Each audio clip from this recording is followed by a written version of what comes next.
Do you know the story about the monkey and the jar of peanuts? The monkey puts his hands in the jar and grabs a fistful of peanuts. He doesn't realize that if he only opens his fist and lets go of the peanuts, his hand will come out easily. But then he wouldn't get the peanuts, so he holds on. He never gets to eat the peanuts, and his fist is stuck in the jar forever. The peanuts are cell phones.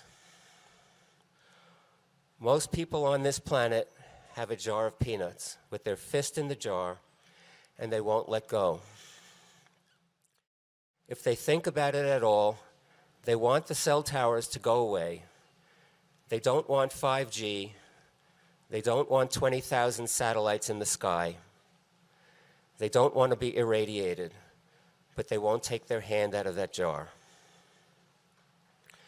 It doesn't occur to them that once, not too long ago, there were no peanuts in the jar and there were no cell towers, and they did not forget their words, and their friends did not have cancer and heart disease and diabetes, and their children did not have ADHD or autism, and flowers were full of butterflies and bees.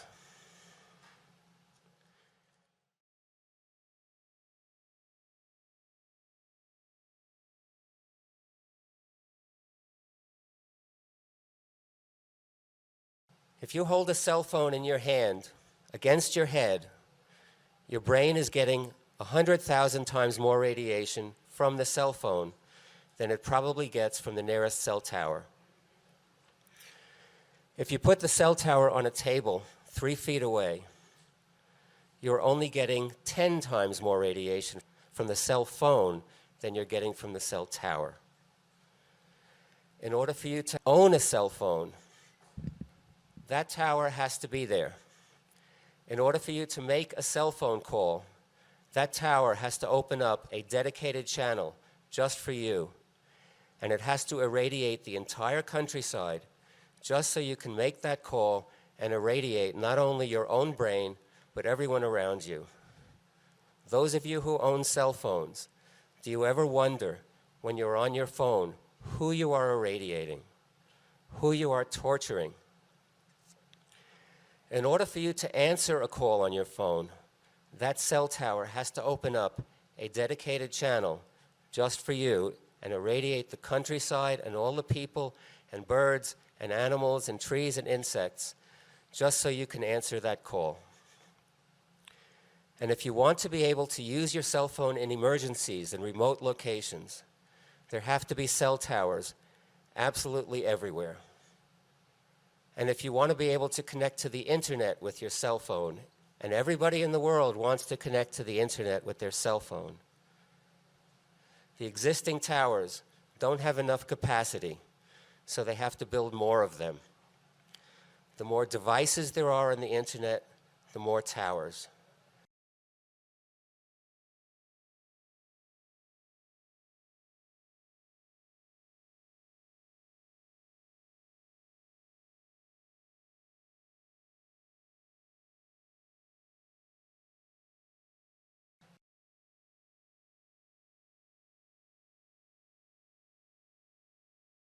As we progress from 1G to 2G to 3G to 4G to 5G, we also progress from having a cell tower on a mountaintop 90 miles away to having a cell tower on a lamppost outside your bedroom window.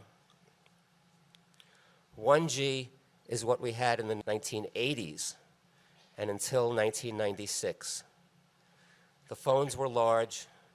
Not many people had them, and the cell towers were few and very far between, mostly around metropolitan areas. The few people who used cell phones lost many brain cells, and some got brain cancer. But the general population was not much affected. Analog signals are smooth sine waves, continuous waves. Each frequency can only serve a single cell phone user. 2G is digital. Digital means pulsed. Everything is encoded into zeros and ones 2G came to the US in late 1996. The telecommunications industry wanted to put a cell phone into the hands of every man, woman, and child on Earth. And in order to do that, they needed a much denser network of cell towers. And they needed them everywhere, not just in metropolitan areas, but in small towns, forests, wildlife refuges, wilderness areas, and national parks. They sold these phones as being necessary for emergencies, and they could not sell them unless they could assure people they would work wherever they lived and wherever they traveled. 2G was digital for two reasons. First, each frequency could be used simultaneously by many users. They could divide a single frequency into time slots, one time slot per user instead of one frequency per user. Or they could assign a different digital code to different users of the same frequency. So they didn't need quite so many towers if they were digital. Second, they wanted all cell phones to be able to save and store information that could be downloaded onto a computer. 2G caused enormous health problems. It injured millions. It caused the influenza epidemic of 1996 through 1997. It killed at least 10,000 in the United States in a matter of months, according to statistics from the Centers for Disease Control. I am a refugee from 2G technology. Some people say that pulse signals are more harmful than continuous waves. That's not always true. They both cause cancer and diabetes, as far as we know, equally. Continuous waves cause worse damage to the blood-brain barrier than pulsed signals. Pulse signals are more damaging to the heart and the nervous system. It depends on which effects you are looking at. 3G came to the US in 2004. 3G were the first smartphones.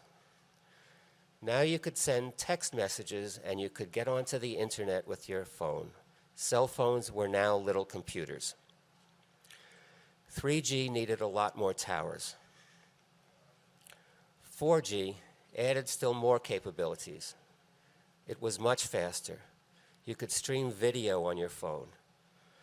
4G needed to be much faster because 3G was slowing way down due to the constantly increasing traffic and the increasing number of users. 4G required still more towers. Each upgrade in service injured additional people, killed additional people, and created additional refugees who can no longer live in society. 5G will still be digital, but it will be radically different in a number of ways. Necessarily so, because there is no way to connect 1 trillion separate objects to the internet, which is what the Internet of Things is all about. There is no way to do that with traditional cell towers and with the frequencies currently in use. There simply is not enough bandwidth. If you understand that bandwidth means radiation, then you can begin to grasp the enormity of 5G. At millimeter wave frequencies, a wireless company will be able to own 5 gigahertz of continuous electromagnetic spectrum. But even that much spectrum, even that much radiation cannot connect 1 trillion separate devices unless cell towers and cell phones are completely redesigned. 5G is being created because of consumer demand. Too many devices are being connected up to the internet, devices in homes, businesses, and automobiles. Everyone is using their devices at all hours of the day.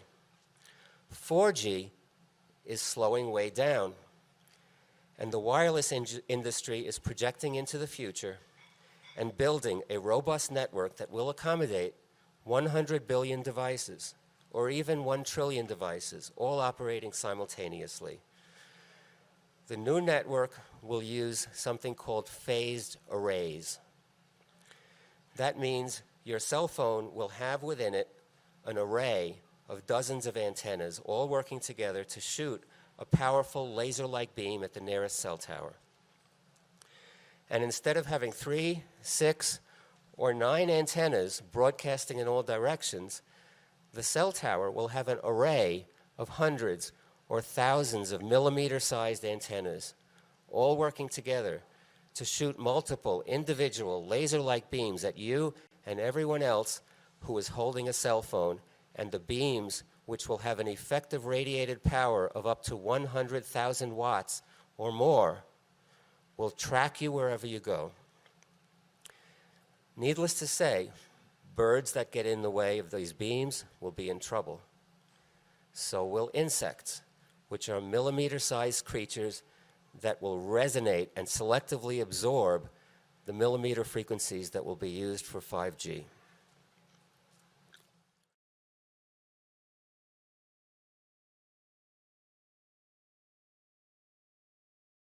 At least 20 million people in the world, and I estimate that conservatively, have already been injured by cell phones and their infrastructure so severely that they cannot work, they are driven out of their homes and their cities, and they cannot live in society.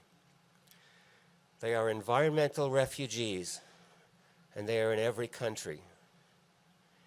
Many are housebound and never venture outside. It's not just because of cell towers and Wi-Fi, it's because every person in the world has a cell phone. They never go out in society to avoid being tortured whenever someone pulls out a phone and makes a call, or sends a text, or takes a picture, or even sits near them with a phone in their pocket, because cell phones radiate even when they are off, as long as the battery is in them. Many of these people are homeless, living in cars and tents in remote places, committing suicide, and no one comes to their aid.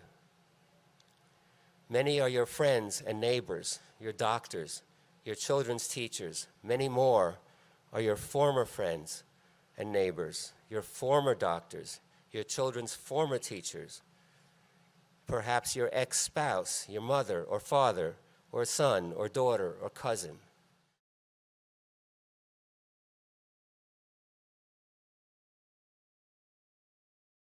These are the people who are called, wrongly, electrically sensitive, just as the people who have been poisoned by the millions of petrochemicals that have rained down on our world since World War II are called, wrongly, chemically sensitive. Electrical sensitivity is not a disease. It is not a medical term. It is a purely political term. It is a term that allows everyone who uses a cell phone or a wireless computer to pretend that these devices are not poisoning them, and that the people who have woken up to the truth, who have not only woken up to the truth, but who dare to speak the truth, it is a term that allows everyone who is still in denial to pretend that such people are abnormal and less than human. It is a term that allows the purveyors of these devices to sell them with a clear conscience, to pretend that they are not committing a crime against all humanity. It is a term that allows people to pretend that their own poor memory and inability to sleep, or their high blood pressure, or their multiple sclerosis have nothing to do with their own cell phone and their wireless router. It is a term that allows the screams of the people who have not only managed to figure out what is killing them, but who dare to insist that this is not okay, that this is not normal, that this must stop. It is a term that allows their screams on behalf of themselves and their beautiful planet to be ignored.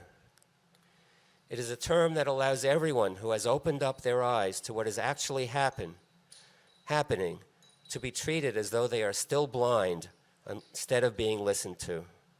It is a term that allows doctors to prescribe anti-anxiety medications, antidepressants, and sleeping pills instead of telling their patients to get rid of their Wi-Fi and throw away their cell phones. It is a term that allows people to undergo hip replacements instead of keeping their cell phone out of their pocket, to undergo heart transplants instead of throwing away their wireless devices.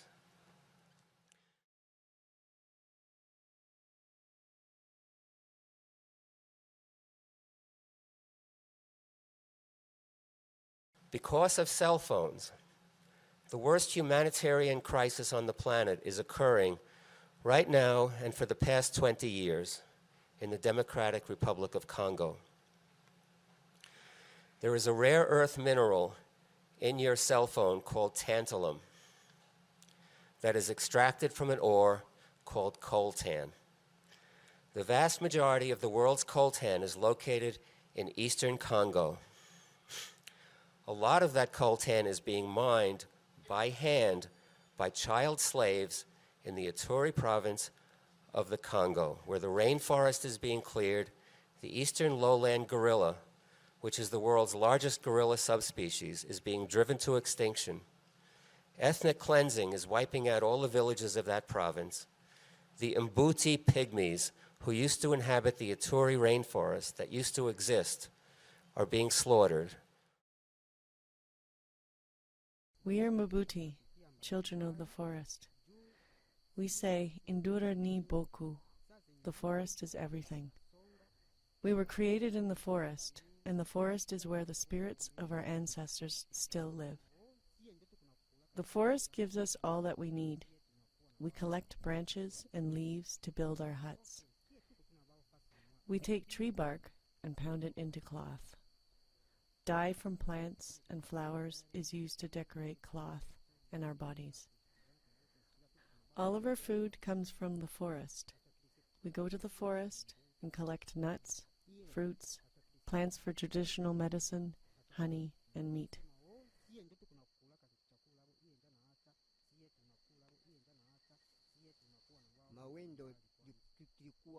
Meat is our favorite food, and hunting is our most important tradition. We Mbuti hunt using nets. Before the hunt, there is a hunting ceremony. We make fire and ask the spirits of the ancestors to help us.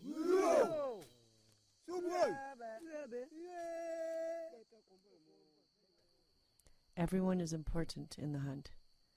Men and women hang the nets on trees and plants so they are difficult for animals to see.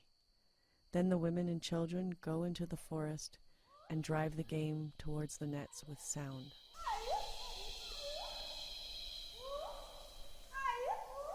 The men wait by the nets with spears and bows and arrows for the antelope. When an animal is caught in the net, the men kill it. We divide the meat into small pieces so that everyone in the group can have some.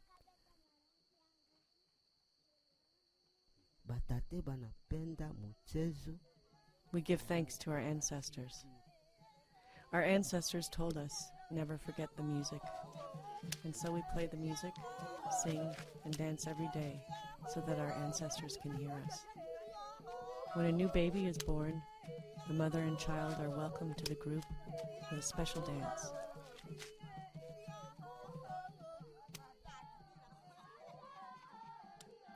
We sing to celebrate marriage, the initiation from childhood to adulthood, and the success of honey collection and the hunt.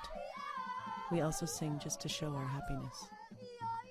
If we have a problem, we sing and dance for the ancestors, and they will help us.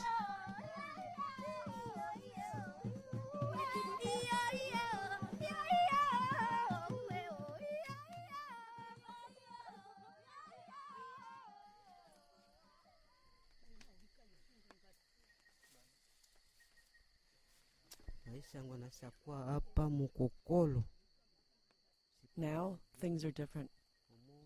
The government told us to leave the forest and live in villages by the road. It is very difficult to live in the village.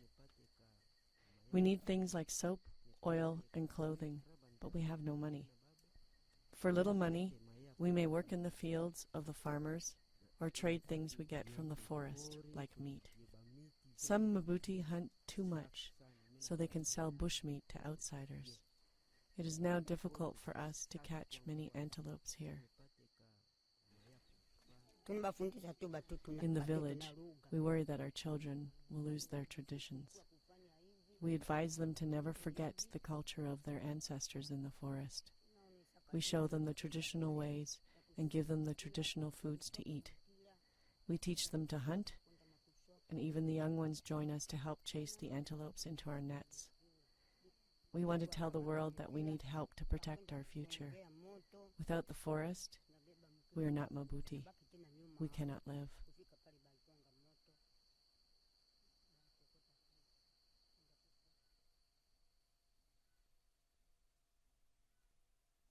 Ethnic cleansing is wiping out all the villages of that province. The Mbuti pygmies, who used to inhabit the Ituri rainforest that used to exist, are being slaughtered, all to clear an immense area of land in order to mine more and more and more and more coltan for the billions of throwaway devices that you are holding in your hands that become obsolete and must be replaced virtually every year. An estimated 2 million people in eastern Congo, many of them children, many of them virtual or actual slaves, are mining coltan by hand under appalling conditions to be shipped to processing plants in China and East Asia before winding up in your cell phone. The conflict in Congo is being called a civil war by the media. It is not. It is a war for control over the world's most prized mineral deposits. An estimated 5.4 million people died in the first decade of the war over coltan. No one knows how many have died in the second decade. The cause of all of this havoc and destruction is the cell phone. They want our gold, our copper, our cobalt, our coltan, our zinc, our aluminum, our titanium, our flesh, water, our timber, our iron, our diamonds, our fish, our uranium, our tin, our cosmic. They want us for free. So they've been taking it and killing them. Innocent people for it. Lying children, why me? But what could you do? I do. What did I do? What do I do? What did I do? What did I do? Since 1994, they are over 6 million. And the people dead in the Democratic Republic of Congo.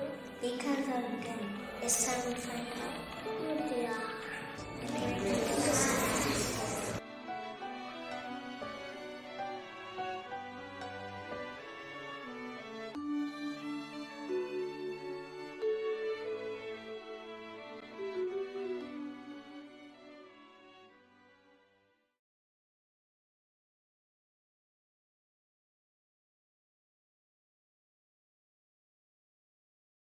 If you want instant communication and information at your fingertips at all times, you're going to destroy the earth.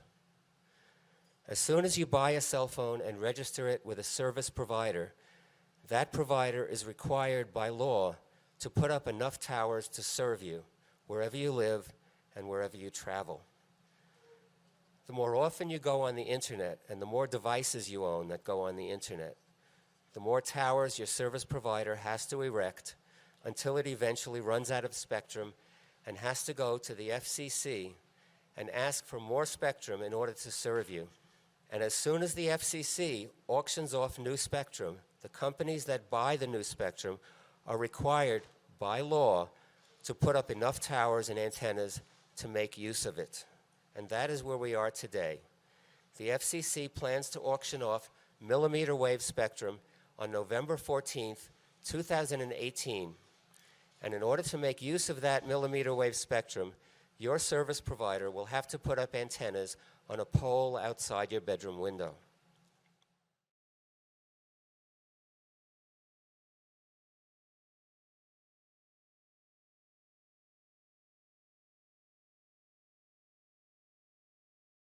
"5G is just an intensification of the destruction that has been going on for 22 years. The microwave devices that you carry in your hands will be much more powerful. The antennas in the streets and in your children's playgrounds and in the steeples of your churches will multiply tenfold, 100-fold. The birds and insects of this world will be replaced by laser-like beams whizzing by at all times. Instead of every second man and every third woman developing cancer, we will all develop cancer. We will all develop diabetes. Contrary to what some people are saying, the solution is not fiber optic cable. Many people would like to think that if we only connected up every house and every business in the world to fiber optic cable, we could all have super fast internet without wireless. What people do not know is that the wireless industry itself is right now spending $150 billion laying fiber optic cable absolutely everywhere on the planet. It is the only way they are going to have fast enough speeds for 5G.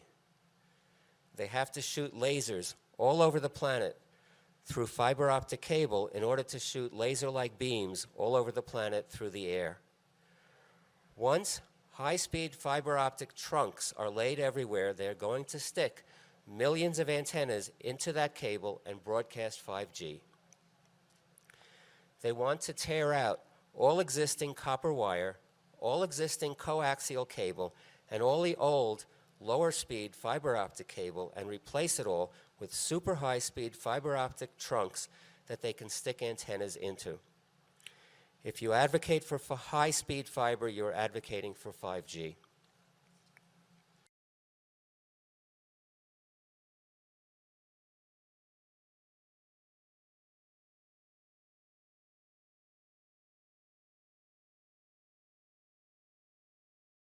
Some people are saying Li-Fi will be the solution. Instead of dangerous microwaves, we can use safe, ordinary light. I have news for them. Li-Fi will be worse. It will not be ordinary light. It will be digital, pulsed light, pulsed at the same frequencies that are destroying our world. They are brainwave frequencies. They are frequencies of nervous impulses. They are frequencies of our organs and our cells. And we will absorb them much more efficiently if the carrier wave is light than the carrier wave is microwaves. We did not evolve with microwaves. Microwaves are foreign to us. Our bodies reject them. Light, however, is a necessary nutrient. The blood in our veins is blue, and in our arteries is red because we absorb red and blue light, as well as the colors in between. Li-Fi will destroy us from within like a Trojan horse.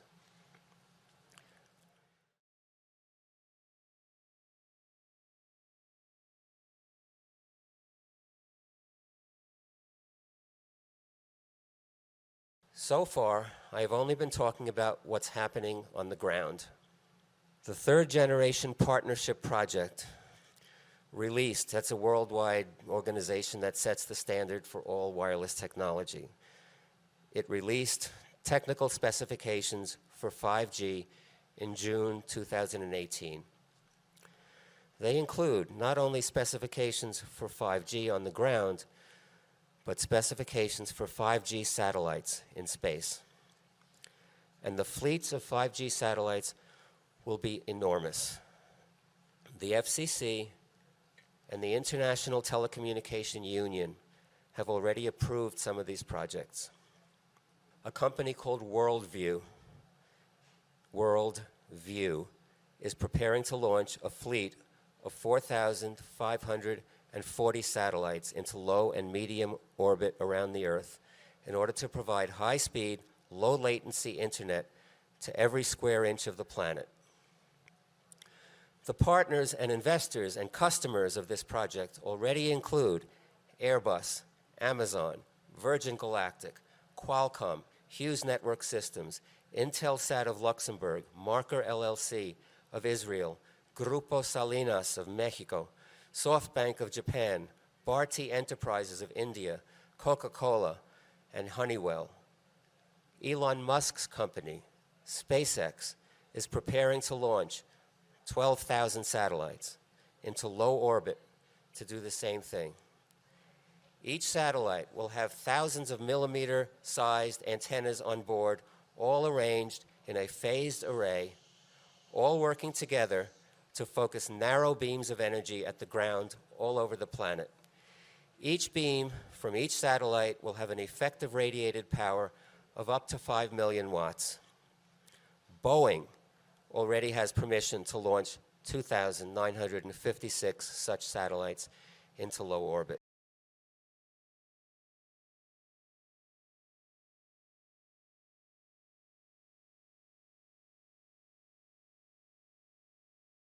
Nobody is stopping to ask what this will do to Earth and every living thing on Earth. I'm not even talking about the effects of rocket exhaust from thousands of rocket launches on the ozone layer and on the Earth's climate, which will be significant and perhaps catastrophic. I'm talking about the alteration of the electromagnetic environment of the entire planet. What effect will 20,000 satellites, each one emitting beams as powerful as 5 million watts, into the Earth's magnetosphere, what effect will that have on life on the surface of our fragile planet? I have been monitoring the effects of low-orbit communication satellites ever since the first ones began service in 1998. On September 23, 1998, the 66 satellites launched into low orbit by the Iridium Corporation began commercial service to the world's first satellite phones. People from all over the world reported to me that beginning early in the morning on September 23rd, it felt like a knife went through the back of their head, or they had stabbing pains in their chest, or they had sudden onset of headaches, dizziness, nausea, nosebleeds, asthma attacks. That was 66 satellites. What will 20,000 do?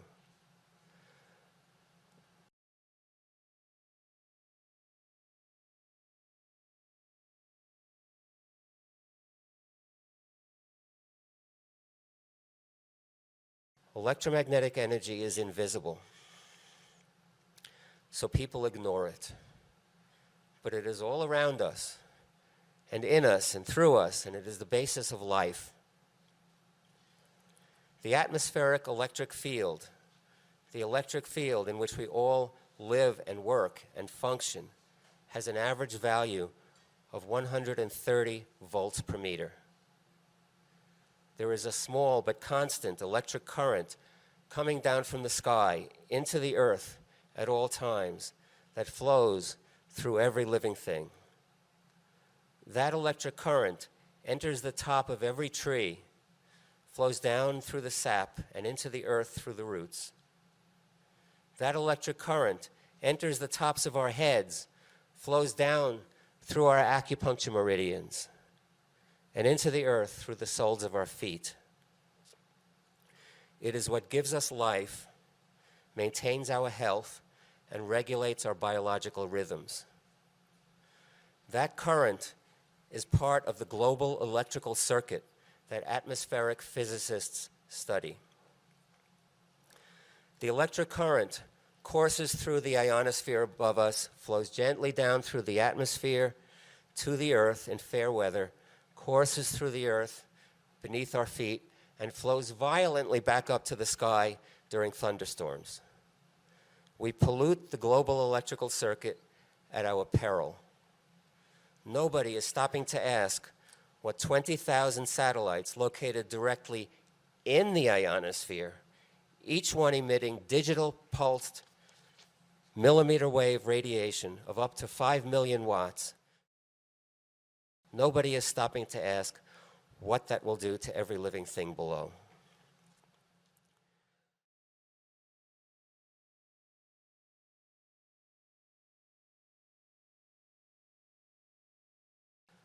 We are working on these problems And by we, I mean I and cooperation with other people throughout the world and in New Mexico and in the United States. We're working on these problems at the national and international levels.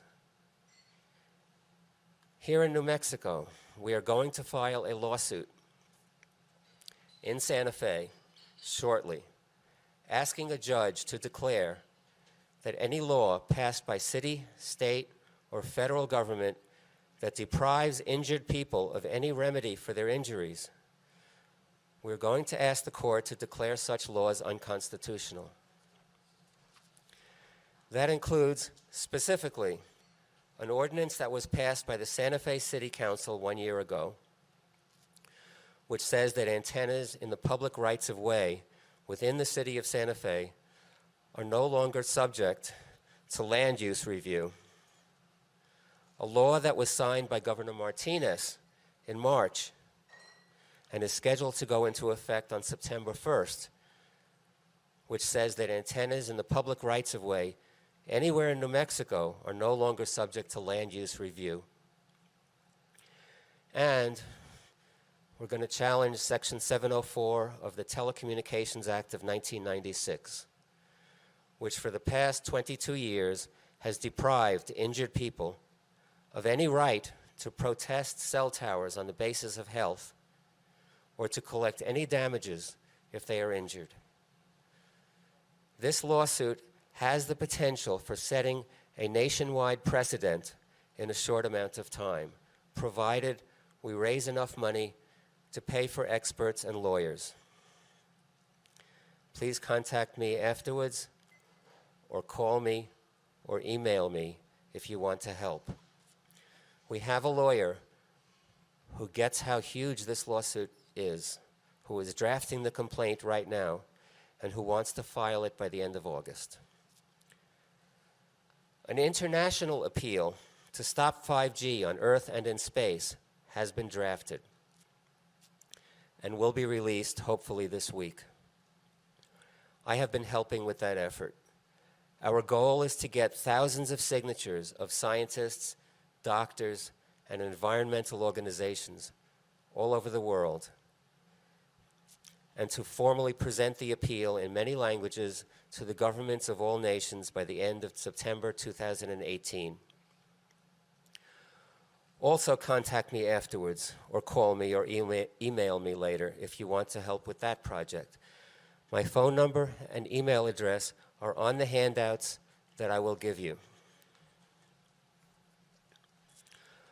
All of these efforts, our efforts here in New Mexico, lobbying efforts in Congress and in state legislatures around the country, class action lawsuits that are being filed in Canada and Australia, and the international appeal that we will present to every government. All of these efforts depend on the public. The telecommunications industry is the largest industry on the planet. No legislator, no judge, and no government official will risk damaging this industry and threatening the world economy unless the public rises up and lets them know that we do not want these products and services anymore. None of these efforts can succeed unless the monkey opens his fist. If you want to save yourselves and your neighbors and your children and all the birds and the bees and the butterflies and the frogs and the bats and the trees and the lowland gorillas and the pygmies and the villagers of Ituri province in the Congo, you have to throw away your cell phone. There is no more time for excuses. It has to start here, and it has to start now, and it has to spread from here throughout the world.